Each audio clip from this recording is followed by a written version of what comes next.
Hi friends, welcome to PSC Decode. നിങ്ങൾക്കറിയാലോ, നമ്മളിപ്പോൾ PYQ mock ടെസ്റ്റാണ് ചെയ്തുകൊണ്ടിരിക്കുന്നത്. അപ്പോൾ കഴിഞ്ഞൊരു 3 വീഡിയോസിലൂടെ നമ്മൾ ഒരു ക്വസ്റ്റ്യൻ പേപ്പറിലെ 50 GK ക്വസ്റ്റ്യൻസും പിന്നെ ഇംഗ്ലീഷും മലയാളം ക്വസ്റ്റ്യൻസും നമ്മൾ കംപ്ലീറ്റ് ചെയ്തിട്ടുണ്ടായിരുന്നു. ഇന്ന് നമ്മൾ അടുത്തൊരു ക്വസ്റ്റ്യൻ പേപ്പർ സ്റ്റാർട്ട് ചെയ്യുകയാണ്. അടുത്ത ക്വസ്റ്റ്യൻ പേപ്പറിലെ ഫസ്റ്റ് 25 GK ക്വസ്റ്റ്യൻസിൻ്റെ മോക്ക് ടെസ്റ്റാണ് ഇന്നത്തെ വീഡിയോയിലുള്ളത്. അപ്പോൾ മുമ്പത്തെ വീഡിയോസ് കണ്ടിട്ടില്ലാത്തവർ അതൊന്ന് കണ്ട് അറ്റൻഡ് ചെയ്ത് നോക്കണേ. പിന്നെ ഇതുവരെ ചാനൽ സബ്സ്ക്രൈബ് ചെയ്തിട്ടില്ലാത്തവർ ഒന്ന് സബ്സ്ക്രൈബ് ചെയ്ത് സപ്പോർട്ട് ചെയ്യണം. അപ്പോൾ നമുക്ക് വേഗം തന്നെ വീഡിയോയിലേക്ക് പോകാം. ആദ്യത്തെ ചോദ്യം, പൊയ്കയിൽ ശ്രീകുമാര ഗുരുദേവനുമായി യോജിക്കാത്ത പ്രസ്താവന ഏത്? ഒന്നാമത്തെ പ്രസ്താവന, പത്തനംതിട്ട ജില്ലയിലെ ഇരവിപേരൂരിൽ ജനനം. രണ്ടാമത്തെ പ്രസ്താവന, പ്രത്യക്ഷ രക്ഷാ ദൈവസഭ സ്ഥാപിച്ചു. മൂന്നാമത്തേത്, യോഗക്ഷേമ സഭയുമായി ചേർന്ന് പ്രവർത്തിച്ചു. നാലാമത്തേത്, ശ്രീമൂലം പ്രജാസഭയിൽ 1921 1931 അംഗമായി. ഇതിൽ യോജിക്കാത്ത പ്രസ്താവനയാണ് ചോദിച്ചിരിക്കുന്നത്. ഓപ്ഷൻസ് നോക്കി ആൻസർ ചെയ്തോളൂ. നമ്മളോട് ഓപ്ഷൻസ് വായിക്കേണ്ടെന്ന് നിങ്ങൾ സജസ്റ്റ് ചെയ്തിട്ടുണ്ടായിരുന്നു, അതുകൊണ്ടാണ് ഓപ്ഷൻസ് വായിക്കാത്തത്. ഓക്കെ, നിങ്ങൾ ആൻസർ ചെയ്തു എന്ന് വിചാരിക്കുന്നു. ആൻസർ പറയാം. ആൻസർ ഓപ്ഷൻ ബി, 3 മാത്രമാണ് യോജിക്കാത്ത പ്രസ്താവന. യോഗക്ഷേമ സഭയുമായി ചേർന്ന് പ്രവർത്തിച്ചു എന്നുള്ളത് തെറ്റാണ്. ബാക്കി 3 പ്രസ്താവനകളും ശരിയാണ്. അടുത്ത ചോദ്യം, ശരിയായ ജോഡി കണ്ടെത്തുക. ഒന്നാമത്തേത് മൂഷകവംശ കാവ്യം അതുലൻ. രണ്ടാമത്തേത് തുഹ്ഫത്തുൽ മുജാഹിദ്ദീൻ മക്തി തങ്ങൾ. മൂന്നാമത്തേത് കേരള പഴമ ഹെർമൻ ഗുണ്ടർട്ട്. നാലാമത്തേത് കേരള സിംഹം CV രാമൻപിള്ള. ഇതിൽ ശരിയായ ജോഡിയാണ് കണ്ടെത്തേണ്ടത്. ഓപ്ഷൻസ് നോക്കി ആൻസർ ചെയ്യാം. ആൻസർ പറയാം. ആൻസർ ഓപ്ഷൻ ഡി ആണ്. 1ഉം 3ഉമാണ് ശരിയായിട്ടുള്ള ജോഡികൾ. മൂഷകവംശകാവ്യം അതുലൻ എന്നുള്ളത് ശരിയാണ്. അതുപോലെ മൂന്നാമത്തേത് കേരള പഴമ ഹെർമൻ ഗുണ്ടർട്ടും ശരിയാണ്. അടുത്ത ചോദ്യം, ഇന്ത്യൻ നാഷണൽ കോൺഗ്രസ് സംഘടനയുമായി യോജിക്കാത്ത പ്രസ്താവന ഏത്? INCയുമായി യോജിക്കാത്ത പ്രസ്താവനയാണ് ചോദിച്ചിരിക്കുന്നത്. ഒന്നാമത്തേത്, ഇന്ത്യൻ നാഷണൽ കോൺഗ്രസിന്റെ ആദ്യത്തെ സെക്രട്ടറി WC ബാനർജി ആയിരുന്നു. രണ്ടാമത്തെ പ്രസ്താവന, INCന്റെ ആദ്യ സമ്മേളനം നടത്താൻ തീരുമാനിച്ചത് പൂനെയിൽ ആയിരുന്നു. മൂന്നാമത്തെ പ്രസ്താവന, INCയുടെ ആദ്യ സമ്മേളനത്തിൽ പങ്കെടുത്തത് 72 പേരായിരുന്നു. നാലാമത്തേത്, INC രണ്ടാം സമ്മേളനം നടന്നത് മദ്രാസിൽ ആയിരുന്നു. നിങ്ങൾക്ക് സമയം തികയുന്നില്ലെങ്കിൽ വീഡിയോ പോസ് ചെയ്തിട്ട് ആൻസർ ചെയ്യുക. അതിനുശേഷം ആൻസർ കേട്ടാൽ മതി. ആൻസർ ഓപ്ഷൻ ഡി ആണ്. 1ഉം 4ഉമാണ് യോജിക്കാത്ത പ്രസ്താവന. 2ഉം 3ഉം ശരിയാണ്. INCയുടെ ആദ്യ സമ്മേളനം നടത്താൻ തീരുമാനിച്ചത് പൂനെയിലായിരുന്നു എന്നുള്ളത് ശരിയാണ്. മൂന്നാമത്തേത്, INCയുടെ ആദ്യ സമ്മേളനത്തിൽ 72 പേരാണ് പങ്കെടുത്തത്, അതും ശരിയാണ്. അടുത്ത ചോദ്യം നോക്കാം. ഭാഷാടിസ്ഥാനത്തിലുള്ള സംസ്ഥാന പുനഃസംഘടനയുമായി ബന്ധപ്പെട്ട ശരിയായ പ്രസ്താവന കണ്ടെത്തുക. ഒന്നാമത്തെ പ്രസ്താവന, 1953 ഒക്ടോബർ 1 ആന്ധ്ര സംസ്ഥാനം നിലവിൽ വന്നു. രണ്ടാമത്തെ പ്രസ്താവന, 1956 14 സംസ്ഥാനങ്ങളും 6 കേന്ദ്രഭരണ പ്രദേശങ്ങളും ഭാഷാടിസ്ഥാനത്തിൽ രൂപീകരിക്കപ്പെട്ടു. മൂന്നാമത്തേത്, 1953 നിലവിൽ വന്ന ഭാഷാടിസ്ഥാനത്തിലുള്ള സംസ്ഥാന പുനഃസംഘടനാ കമ്മീഷനിൽ ഫസൽ അലി, കേദർ, പട്ടാഭി സീതാരാമയ്യ എന്നിവർ അംഗങ്ങളായിരുന്നു. നാലാമത്തെ പ്രസ്താവന, ആന്ധ്ര സംസ്ഥാന രൂപീകരണത്തിന് വേണ്ടി പോറ്റി ശ്രീരാമലു മരണം വരെ നിരാഹാരം അനുഷ്ഠിച്ചു. ഇതിൽ ശരിയായ പ്രസ്താവനകൾ കണ്ടെത്തി എഴുതണം.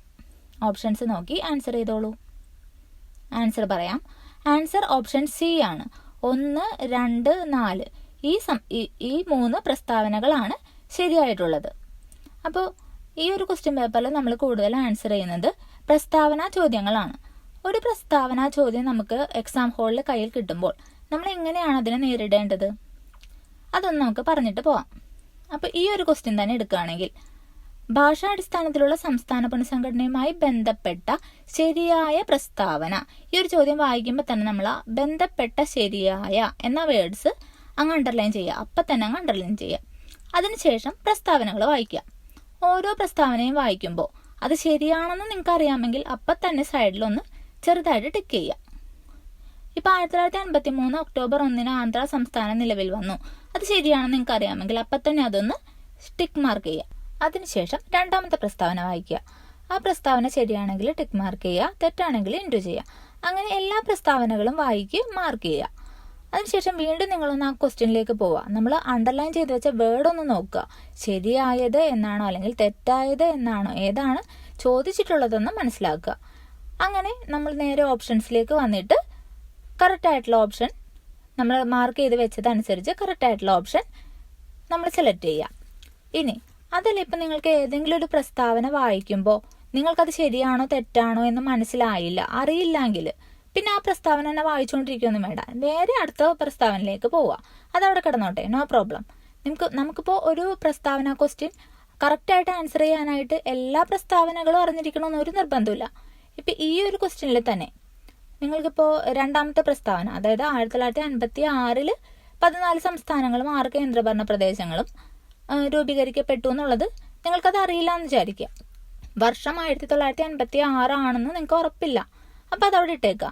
അതിനുശേഷം നിങ്ങളിപ്പോൾ വായിക്കുമ്പോൾ മൂന്നാമത്തെ പ്രസ്താവന, അതായത് 1953 നിലവിൽ വന്ന സംസ്ഥാന പുനഃസംഘടനാ കമ്മീഷനിലെ അംഗങ്ങൾ അല്ലേ, അത് നിങ്ങൾക്ക് കൃത്യമായിട്ട് അറിയാം ആരൊക്കെയാണെന്നുള്ളത്. ഇപ്പോൾ നമുക്കറിയാം അതിൻ്റെ ചെയർമാൻ ഫസൽ അലി ആയിരുന്നു. മറ്റു 2 അംഗങ്ങൾ എന്ന് പറയുന്നത് HN ഖുൻസ്രുവും സർദാർ KM പണിക്കരും ആയിരുന്നു. അപ്പോൾ അത് നിങ്ങൾക്ക് അറിയാം. അപ്പോൾ ആ മൂന്നാമത്തെ പ്രസ്താവന തെറ്റാണെന്നുള്ളത് നിങ്ങൾക്ക് മനസ്സിലായി. ആ ഒരു കാര്യം മാത്രം മതി നിങ്ങൾക്ക് ഈ ഒരു ചോദ്യം ആൻസർ ചെയ്യാൻ. നിങ്ങൾ ഓപ്ഷൻസ് നോക്കിയാൽ നിങ്ങൾക്ക് കാണാം, ഒന്നാമത്തെ അതായത് ഓപ്ഷൻ എയിൽ 3 എന്നുള്ളത് കൊടുത്തിട്ടുണ്ട്. അപ്പോൾ അത് തെറ്റായതുകൊണ്ട് ആ ഓപ്ഷൻ അല്ല. അടുത്ത ഓപ്ഷൻ നോക്കുക, ഓപ്ഷൻ ബിയിലും 3 ഉണ്ട്. അപ്പോൾ അതുമല്ല.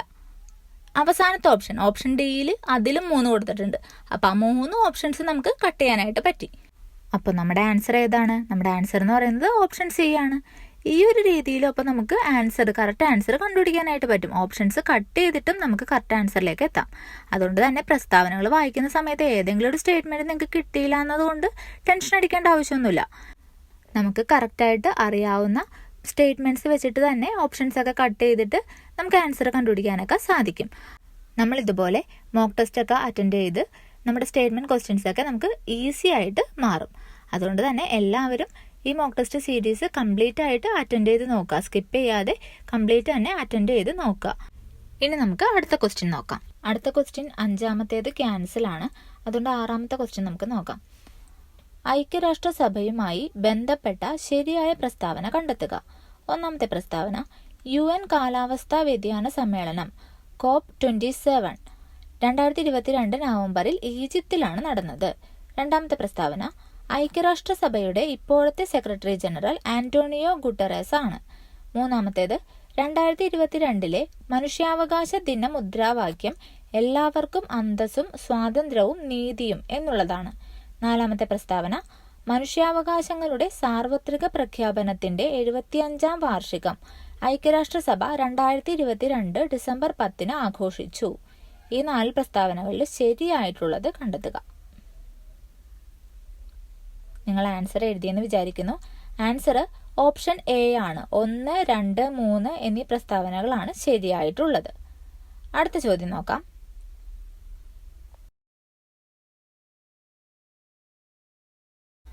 അടുത്ത ചോദ്യം, ഭൂമിയുടെ ആന്തരിക ഘടനയുമായി ബന്ധപ്പെട്ട ശരിയായ പ്രസ്താവന ഏത്?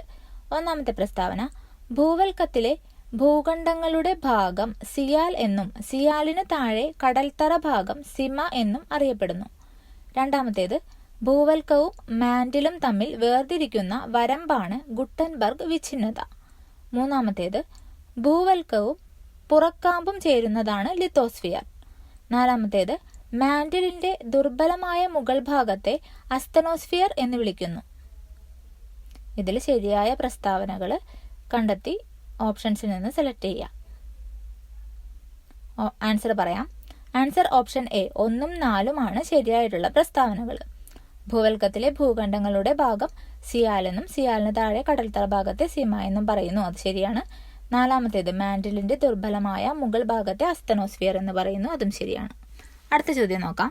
താഴെ പറയുന്നവയിൽ ശരിയായ ജോഡി ഏത്? ഒന്നാമത്തെ ജോഡി, ട്രോപ്പോസ്ഫിയർ കാലാവസ്ഥാ പ്രതിഭാസങ്ങൾ. രണ്ടാമത്തേത്, അയണോസ്ഫിയർ റേഡിയോ തരംഗങ്ങൾ. മൂന്നാമത്തേത്, സ്ട്രാറ്റോസ്ഫിയർ അറോറ. നാലാമത്തേത്, മീസോസ്ഫിയർ ഓസോൺ പാളി. ഇതിൽ ശരിയായ ജോഡിയാണ് കണ്ടെത്തേണ്ടത്. ആൻസർ ചെയ്തെന്ന് വിചാരിക്കുന്നു. ആൻസർ പറയാം. ആൻസർ ഓപ്ഷൻ ബി ആണ്. 1ഉം 2ഉമാണ് ശരിയായ ജോഡി. ട്രോപ്പോസ്ഫിയർ കാലാവസ്ഥാ പ്രതിഭാസങ്ങൾ നടക്കുന്ന അന്തരീക്ഷ പാളിയാണ്. അത് ശരിയാണ്. അയണോസ്ഫിയർ റേഡിയോ തരംഗങ്ങൾ പ്രക്ഷേപണം ചെയ്യുന്ന പാളിയാണ്, അതും ശരിയാണ്. അടുത്ത ചോദ്യം, ശരിയായ ജോഡി കണ്ടെത്തുക. 1 ഹിമാലയ മടക്കുപർവ്വതം, 2 വിന്ധ്യ സത്പുര അവശിഷ്ട പർവ്വതം, 3 ആരവല്ലി ഖണ്ഡപർവ്വതം, 4 ബാരൻ ദ്വീപുകൾ അഗ്നിപർവ്വതം. ഇതിൽ ശരിയായ ജോഡി കണ്ടെത്തണം. ആൻസർ പറയാം. ആൻസർ ഓപ്ഷൻ ബി ആണ്. 1ഉം 4ഉമാണ് ശരിയായിട്ടുള്ള ജോഡികൾ. ഹിമാലയ മടക്കുപർവ്വതമാണ്, ബാരൻ ദ്വീപുകൾ അഗ്നിപർവ്വതവുമാണ്. അടുത്ത ചോദ്യം നോക്കാം. താഴെ പറയുന്നവയിൽ ശരിയായ പ്രസ്താവന കണ്ടെത്തുക. 1 അർത്ഥശാസ്ത്രത്തിൽ ചൂർണി എന്ന് പരാമർശിക്കുന്നത് പെരിയാർ നദിയെയാണ്. 2 ചാലക്കുടി പുഴ ആനമലയിൽ നിന്ന് ഉദ്ഭവിച്ചിരിക്കുന്നു. 3 പമ്പ നദി അഷ്ടമുടി കായലിൽ ചേരുന്നു. 4 കബനി നദി കാവേരി നദിയിൽ ചേരുന്നു. ഇതിൽ ശരിയായ പ്രസ്താവനകൾ കണ്ടെത്തുക. ആൻസർ ഓപ്ഷൻ സി 1, 2, 4 എന്നിവയാണ് ശരിയായ പ്രസ്താവന. അർത്ഥശാസ്ത്രത്തിൽ ചൂർണി എന്ന് പരാമർശിച്ചിരിക്കുന്നത് പെരിയാറിനെയാണ്, അത് ശരിയാണ്. ചാലക്കുടി പുഴ ആനമലയിൽ നിന്നാണ് ഉത്ഭവിക്കുന്നത്. കബനി നദി കാവേരി നദിയിൽ ചേരുന്നു. ഈ 3 പ്രസ്താവനകളും ശരിയാണ്. അടുത്ത ചോദ്യം നോക്കാം. ശരിയായ ജോഡി കണ്ടെത്തുക. 1 pong dam Chambal, 2 Mettur dam Kaveri, 3 Tehri dam Bhagirathi നദി, 4 ജവഹർ സാഗർ ഡാം ബിയാസ്. ഇതിൽ ശരിയായ ജോഡി കണ്ടെത്തുക.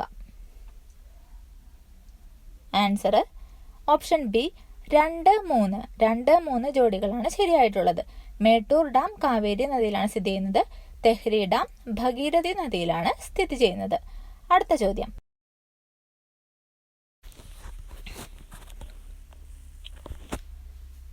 ശരിയായ ജോഡി തിരഞ്ഞെടുക്കുക. 1 ഏത്തവാഴ ഗവേഷണ കേന്ദ്രം കണ്ണാറ, 2 കുരുമുളക് ഗവേഷണ കേന്ദ്രം പന്നിയൂർ, 3 കേന്ദ്ര തോട്ടവിള ഗവേഷണ കേന്ദ്രം ശ്രീകാര്യം, 4 ഇഞ്ചി ഗവേഷണ കേന്ദ്രം അമ്പലവയൽ. ഇതിലെ ശരിയായ ജോഡികൾ തിരഞ്ഞെടുക്കുക. ആൻസർ ചെയ്തു എന്ന് കരുതുന്നു. ആൻസർ ഓപ്ഷൻ സി ആണ്. 1, 2, 4 എന്നീ ജോഡികളാണ് ശരിയായിട്ടുള്ളത്.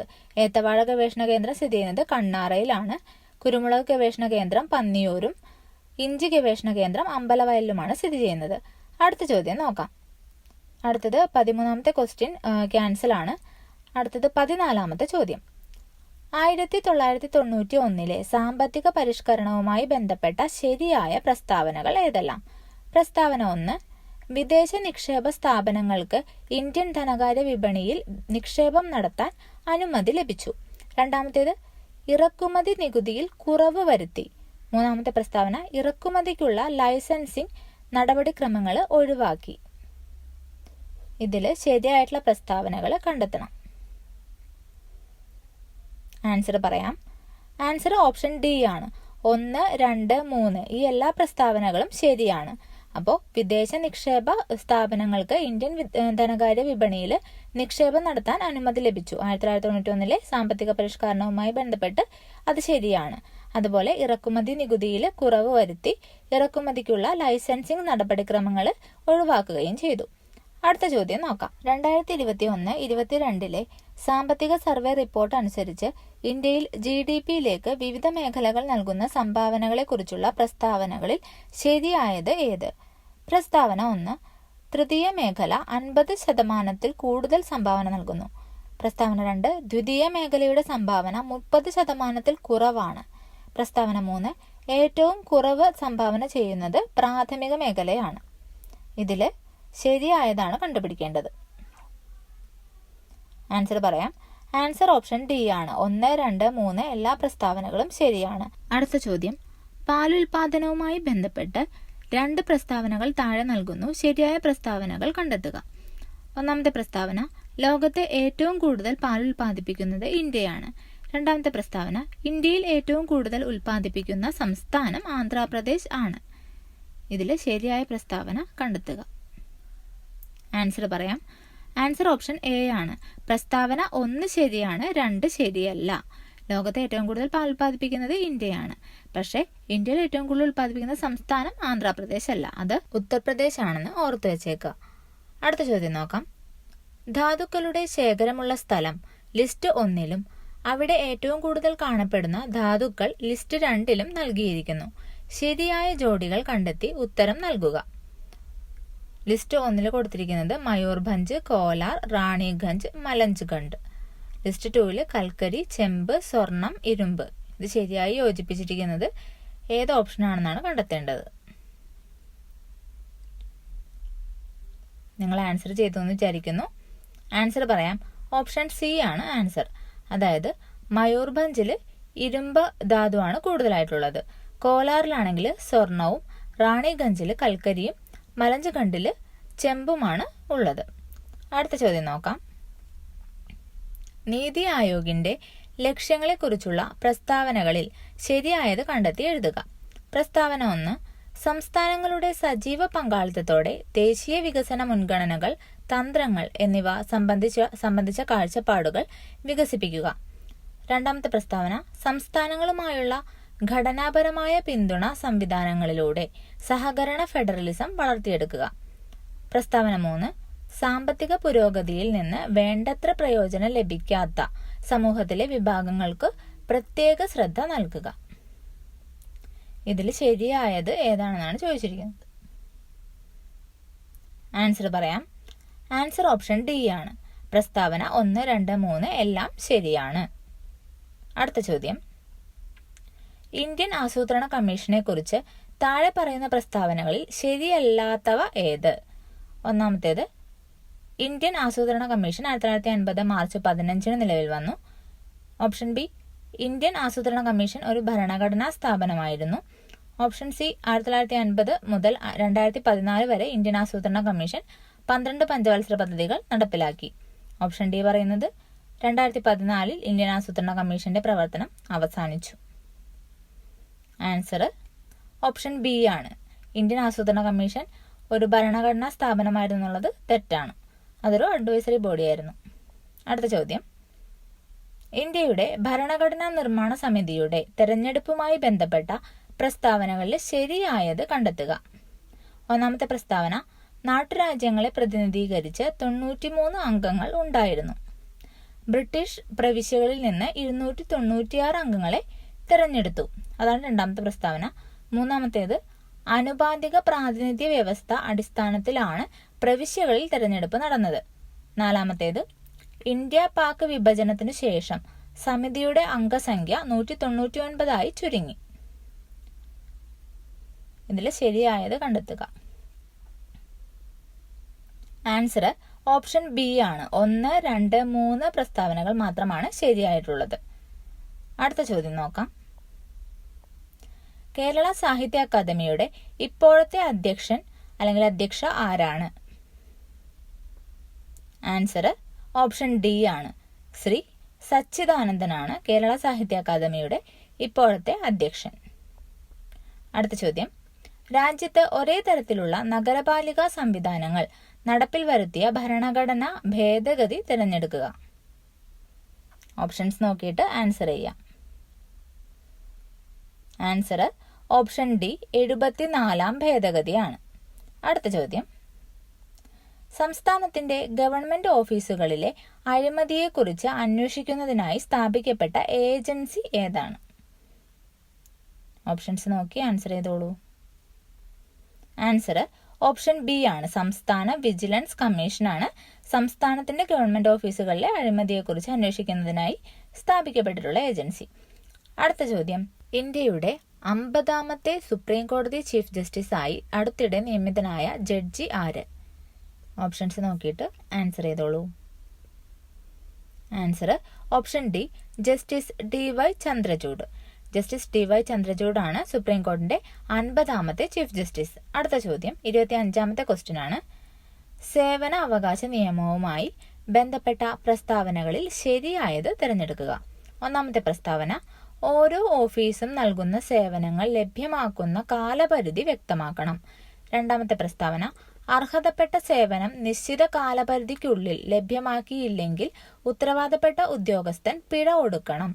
മൂന്നാമത്തെ പ്രസ്താവന എല്ലാ ഓഫീസുകളിലും അപേക്ഷകർക്ക് മാർഗനിർദ്ദേശം നൽകുന്നതിന് ഒരു ഉദ്യോഗസ്ഥനെ നിയമിക്കണം. ഇതിൽ ശരിയായിട്ടുള്ള പ്രസ്താവനകൾ ഏതാണെന്നാണ് ചോദ്യം. ആൻസർ പറയാം. ആൻസർ ഓപ്ഷൻ എ ആണ്. എല്ലാ പ്രസ്താവനകളും ശരിയാണ്. ഈ പറഞ്ഞിരിക്കുന്ന എല്ലാ പ്രസ്താവനകളും സേവനാവകാശ നിയമവുമായി ബന്ധപ്പെട്ട് ശരിയായിട്ടുള്ളതാണ്. അങ്ങനെ നമ്മുടെ 25 ക്വസ്റ്റ്യൻസും കംപ്ലീറ്റ് ആയിരിക്കുകയാണ്. അപ്പോൾ ഇതിൽ 1-2 ക്വസ്റ്റ്യൻസ് നമ്മൾ ക്യാൻസൽ പറഞ്ഞിട്ടുണ്ടായിരുന്നു അല്ലേ. അപ്പോൾ ബാക്കിയുള്ള ക്വസ്റ്റ്യൻസിൽ നിങ്ങൾക്ക് എത്ര എണ്ണം ശരിയായി, എത്ര മാർക്ക് കിട്ടിയെന്നുള്ളത് എന്തായാലും ഒന്ന് കമൻറ്റ് ചെയ്തേക്കാം. അപ്പോൾ നമ്മുടെ വീഡിയോസൊക്കെ ഇഷ്ടപ്പെടുന്നുണ്ടെങ്കിൽ തീർച്ചയായിട്ടും ഒന്ന് ലൈക്ക് ചെയ്യണം. അതുപോലെ സബ്സ്ക്രൈബ് ചെയ്തിട്ടില്ലാത്തവർ സബ്സ്ക്രൈബ് ചെയ്യണം. നിങ്ങളുടെ ഫ്രണ്ട്സിനൊക്കെ ഷെയർ ചെയ്യുകയും വേണം. അപ്പോൾ എന്തായാലും നമുക്ക് അടുത്തൊരു വീഡിയോയിൽ കാണുന്നത് വരെ ബൈ ബൈ.